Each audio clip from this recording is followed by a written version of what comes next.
Hey,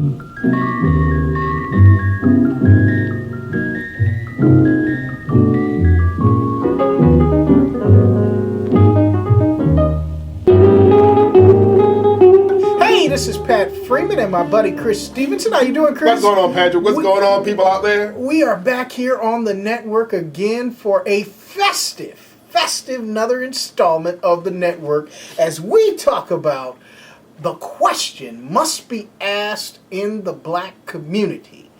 Does the corruption of the US Organization and Dr. Maulana Karenga take away from the Kwanzaa celebration? Let me tell you before we get started, this is a must-see video for all. Like it, dislike it, facts are facts. We want to talk about it. Question again, does the corruption of the US Organization and Dr. Maulana Karenga take away from the Kwanzaa celebration? What do you think, Chris? Well, you know what? There are certainly questions there. Okay? Like I said, you and I discussed this the last couple of days. I've been reading certain information regarding Kwanzaa. I'm never having been really a Kwanzaa celebrator myself. Yes. Okay? But, Karenga is a familiar name if you're into the Afrocentric, personality type person from back in the 60s and 70s. Yes. He's the one who's credited with starting this. Okay. Right. My history on Karenga, I realized that way back when he started the US Organization, along with a Jamal. Hakeem Jamal. Hakeem Jamal, yeah, a cousin of Malcolm X. And this is some time ago. Some people believe that us means United Slaves. The Black Panthers gave them that title themselves, they did not, mockingly. Right, they did not get along. No, they didn't. It was a very uneasy relationship. It's not a pretty beginning per se. It started out pretty well. Right. Eventually, Jamal and Karenga split. They had philosophical differences. Okay. Karenga wanted to get more into the African traditions and lifestyle for black people. Jamal wanted African Americans to stay in the here and now and be a little bit more revolutionary according to what Malcolm X is teaching. Okay. Eventually Jamal left, leaving Karenga to run us, and that's probably a bad idea. Leaving Karenga to run us by himself, more or less. He became the undisputed leader, and trouble started soon thereafter. Dr. Maulana Karenga, also known as Ron Everett, or Ron McKinley Everett, or Ron Karenga,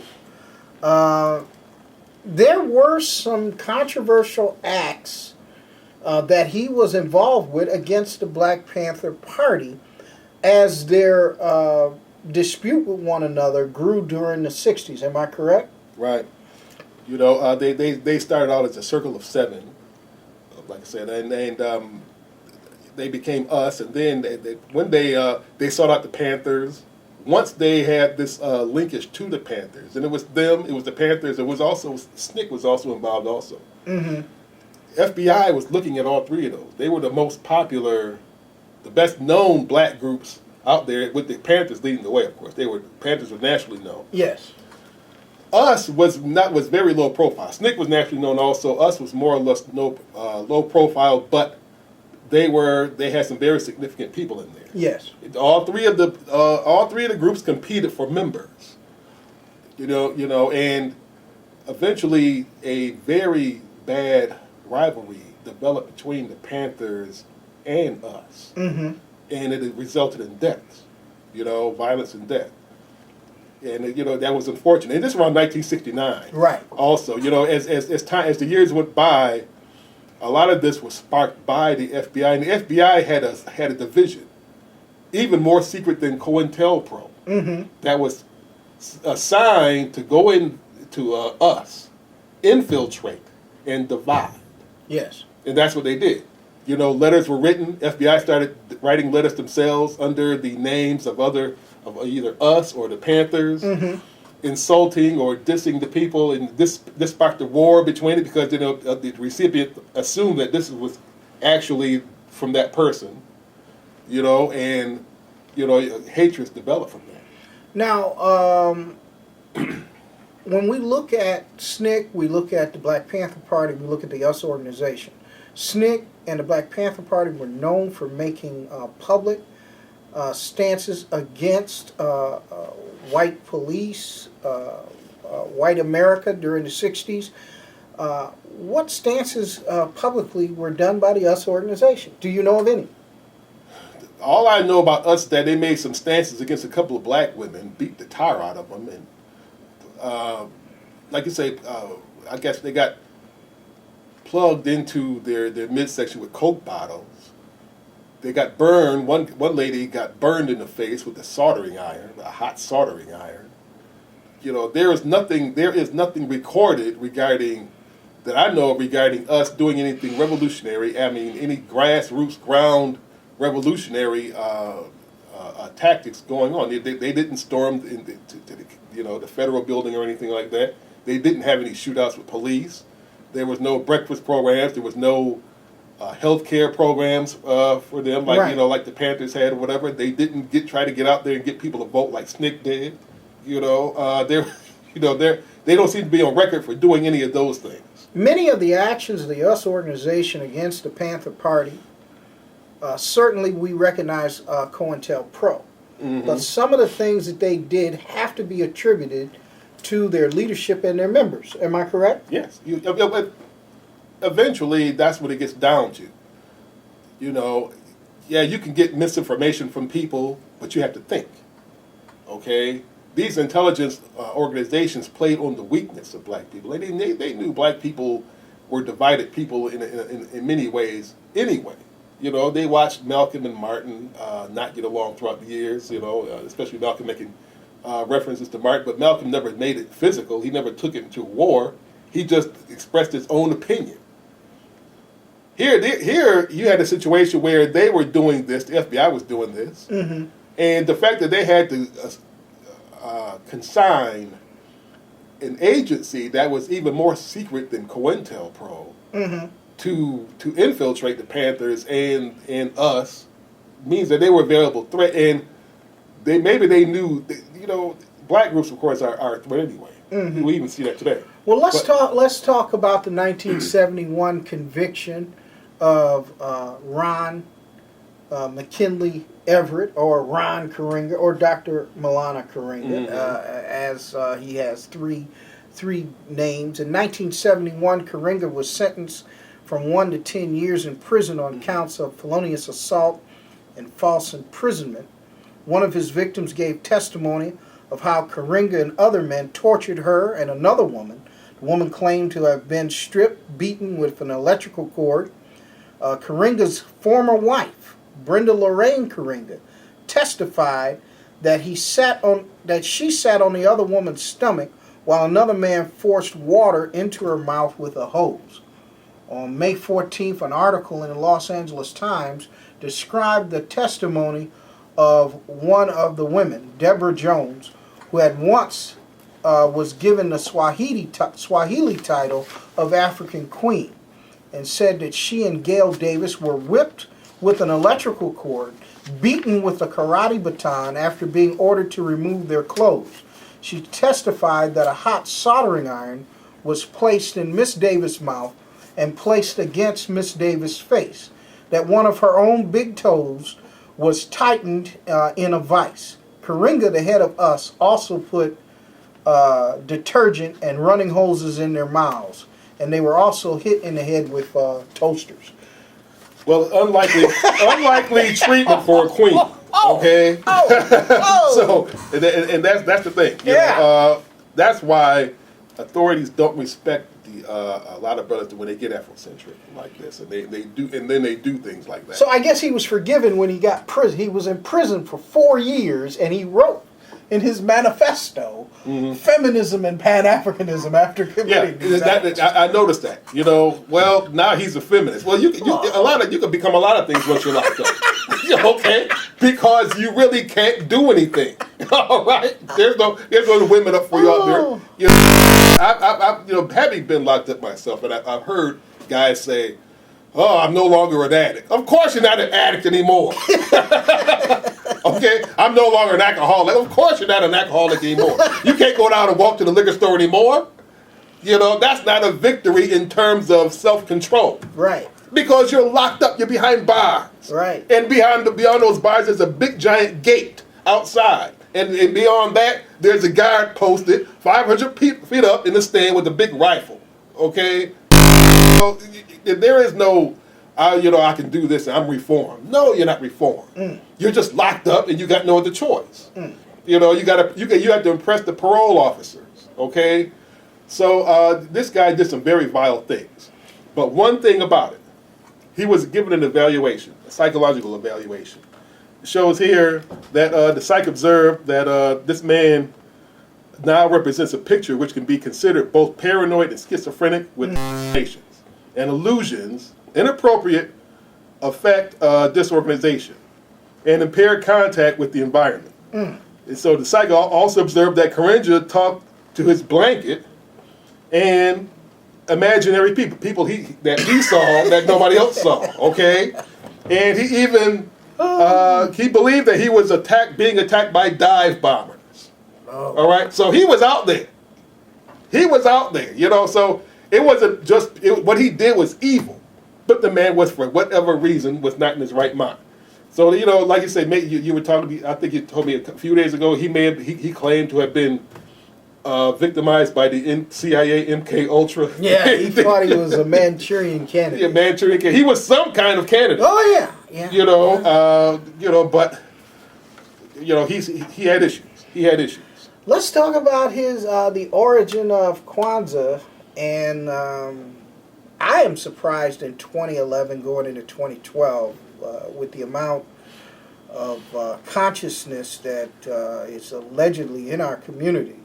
That there has not been disputed research on Kwanzaa itself and the use of Swahili, which is, am I correct, is not even a true African language. No, it's not. No. Swahili has been cited as being a combination of European influence, African language, Arab language, and some Persian, right? Persian, whatever the case may be. You know what I'm saying? But it's not. You know, it doesn't derive. It's not it's not an indigenous African language. Right. That's what a lot of blacks have become confused with, because who's been pushing Swahili? White people. Right. Okay. They're the biggest purveyors of this is your language, Swahili, as if that's the only language going on in Africa. Africa has hundreds of languages. Now, it was a language that many slave traders acquiesced to in the capturing and the enslavement of African people. I question why would that, in your development of this, shows me the narrowness in the scholarship into the development of Kwanzaa. And he did this in 66, 67, when he had a window to implement these non-African values and using Kiswahili as its basis. If you look at the 7 principles of the Nguzo Saba, all of those come from some form of African tradition.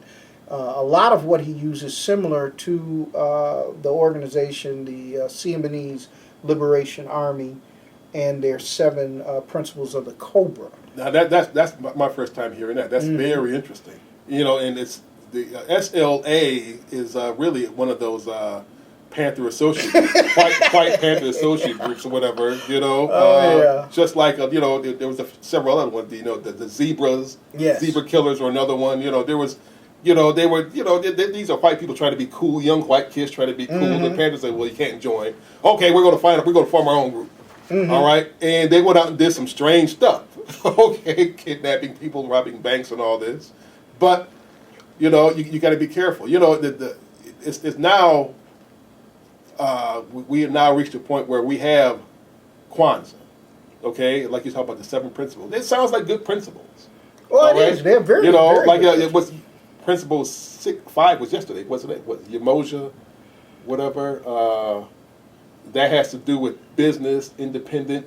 You know what I'm saying? Do for self, things like this. Well, you know, the 7 principle, emoji is the first day. That's unity. Okay. Kujachakali is self-determination. Ujimi right. is collective work and responsibility. Mhm. Ujama is cooperative economics. Nia, purpose. Kumba, creativity. Amani, faith. And Many of the critics of Kwanzaa wonder what happened to freedom? Why is this not a principle put in by the creator of this holiday? Maybe because in putting together Kwanzaa, he was in fact exchanging one enslaver for another. It's very possible. Then the freedom should be number 8. Number 9 should be stop. Don't beat the sister. Okay, Karenga. In case you want to do, you know, add a little additional, a couple of principles to that. You know, Now, historically, Chris, Kwanzaa, the period of time that we were coming out of, was originally the celebration of the darkest season, the winter solstice, when the earth is furthest from the sun. And on December the 26th, the earth begins to get closer to the sun, and thus day begins to triumph over night again, and days get longer. Right. Christmas was derived out of that holiday, and thus you come up with the name that Jesus was the light of the world as light begins to get longer. Why is this not incorporated in Kwanzaa, which is a true African tradition, which is one of the 7 liberal arts and sciences that Africans were the first ones to basically become masters of when you're talking about astronomy and the study of the stars. Orion's belt and things of that nature. This was first done by Africans. If you look at the pyramids that are seen in ancient Egypt, the Great Pyramids of Giza, they are all aligned with the star system. Kwanzaa itself, is it a good holiday? Yes, the principles are nice and everything, but I do question its creator. I do question the history behind Kwanzaa and its philosophical stances, which are not culturally embedded in African people. And that's not to really legitimize Christmas. Also, Christmas that's got a very dubious history. Also, Yes. Christmas has very faulty history as well. Oh yeah. Okay, and not even attached to Jesus Christ. Right. Okay. And but has to do with the I guess the birth of the sun. Well, that's what I was just talking about. It's the rebirth of the SUN, not the SON. That's right, exactly. And it's after the winter solstice that days begin to become longer, and you're celebrating the beginning of light. Yes. Light coming back, leading to what they call what many celebrate as Easter or Resurrection Day, which is the resurrection of the SUN, not the SON. Right. So and also, a lot of that has to deal with the 4 seasons. And which part of Christmas has to deal with the orgies, the exosocial, the homosexuality, the child molestation, all of that. Yeah. Going way back, you know what I'm saying? Going way back in the Europeans, okay, right. And how they brought that into Christmas and all that. Right. You know, so it's got very suspect history also. Yep, there's a good book out, Sex and Symbols, which talks about the history of many of the celebrated holidays which have been adopted by modern groups. Unfortunately, Kwanzaa and its creator is very much so questionable. Dr. Maulana Karenga's history is questionable. His research is certainly questionable, especially his 813-page thesis on Ma'at, which he was awarded another PhD. Basically, if you present a work to individuals that have not done research, you can usually get over. So, well, did he go to college? I mean, did he even have a bachelor's degree? I don't know. If you look at where he's been awarded these PhDs, they look like online institutions. Where you can buy one. He wrote his manifesto. He developed the philosophy of Kawaida, which is the basis of Kwanzaa. These are all his personal philosophies, and when you see personal philosophies being developed, you usually see the formation of some form of cult following. He was more into self-humanism and not the worship of any creator at all. He does not talk about that very much anymore. Well, you watch him on his interviews, he looks like he loves himself. Yes. Okay, he's having a love affair with himself. All right, and you've seen characters like this before. Okay, but like I say, that's all well and fine. That's not illegal, but like you say, when it comes to Kwanzaa, yeah, you have to take a second look at it because of the personality behind it. Yes. That started it. And the personality along with his research is somewhat questionable. The first fruits, the mutunda, it's got nothing to do with Africa. Got nothing to do with it. Not prior to invasion. And Kiswahili was not developed until the 2nd century. It's a second century language that was an associate of Eastern slave traders into Eastern Africa, which helped enslave Africans. So you have to look at the research. I hope those of you that have sat here with myself and my buddy Chris Stevenson will do the research yourselves. And if you would like to question what we're saying, certainly do that. But don't do it without doing the research. Do the research, look at it yourself, and you look at Kwanzaa and you tell us, does the corruption of Dr. Maulana Karenga and his research from the development of the African American so-called holiday Kwanzaa have anything to do with its celebration, or will it hamper many of us who choose not to celebrate Kwanzaa? But we celebrate the culture of our people on a daily basis and hope to improve it. Research, reading, and one of the best ways to get research is at the Buffalo, isn't that the Buffalo Bullet? Is that the name of that great blog site? Yes, it is. Where can people find that blog? Well, it's www.thebuffalobullet.com. You can also get me on Twitter at pointblank009 or Pat Freeman at Freemaj, FREEMAJJ, and at Point Blank could also take you to my Facebook page as well, Chris Stevenson Point Blank 009. And as you see, we don't care who we offend as long as we research and put out the information. It's up to you. If you're not learning, you're not offending. So you do the research yourself and you tell us what are your feelings, and we hope that you look at this from a academic point of view and look at the holiday of Kwanzaa and the history behind its creator, Ron McKinley Everett, a.k.a. Ron Karenga, a.k.a. Dr. Maulana Karenga, the creator of Kwanzaa. All right, that's all for us here on the network. We look forward to hearing from you here on the network. I'm Pat Freeman. This is my buddy Chris Stevenson. We're out of here. Thanks a lot, Pat. All right, that's all for us here on the network. We'll see you next week.